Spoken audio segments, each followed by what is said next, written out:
রোজকার রান্নাঘর চ্যানেলের নতুন একটি ভিডিওতে সবাইকে স্বাগত জানাচ্ছি। এখন তো আমের সিজন, আর আমের সিজন মানে আমরা আম দিয়ে বেশিরভাগ আমের চাটনি বা আমের শরবত এগুলোই খেয়ে থাকি। আজকে তোমাদের সাথে শেয়ার করব আমসত্ত্বের রেসিপি, যেটা খেতে একদমই দোকানের মতো।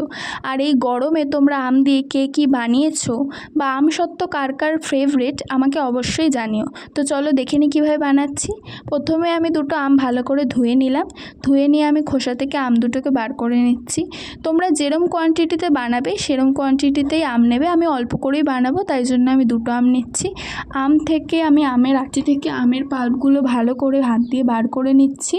আমার আমের পাল্পটা বার করা হয়ে গেছে। আমি আগে থেকেই কিছুটা চিনি গুঁড়ো করে রেখেছিলাম, যেহেতু আমটা খুব মিষ্টি তাই অল্প চিনিই দিলাম, তোমরা স্বাদ অনুযায়ী দিও। ভালো করে আমি ঘেটে নিচ্ছি, হ্যান্ড গ্রেটারের সাহায্যে ভালো করে ঘেটে নেবে, একটু ব্যাটারটা যাতে পাতলা হয়ে যায়। এবার আমি ভালো করে ঘাটা আমার হয়ে গেছে। এবার আমি একটা চা ছাঁকনির সাহায্যে চামচ দিয়ে আমি ম্যাঙ্গো পিউরিটা বার করে নেবো ভালো করে।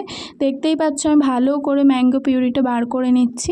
আমার ম্যাঙ্গো পিউরিটা বার করা হয়ে গেছে। এবার আমি ভালো করে চামচ দিয়ে পিউরিটা একটু ঘেটে নিলাম। একটা থালায় আমি তেল মাখিয়ে অলরেডি 2 ঘন্টা মতো রোদে রেখেছিলাম। এবার থালায় ব্যাটারটা দিয়ে ভালো করে একটু চারিদিকে স্প্রেড করে দিচ্ছি, একটু যাতে ঠিক হয় স্প্রেড ব্যাটারটা। এবার আমি থালাটা রোদে রেখে দিয়েছি। 2 দিন পর জিনিসটা দেখতে ঠিক এমন হয়েছিল। আমি তুলে ভালো করে আমসত্ত্ব শেপেই কেটেছি। রেসিপিটা কেমন লাগলো জানিও। দেখা হবে নতুন কোনো ভিডিওতে। সাবস্ক্রাইব করে পাশে থেকো।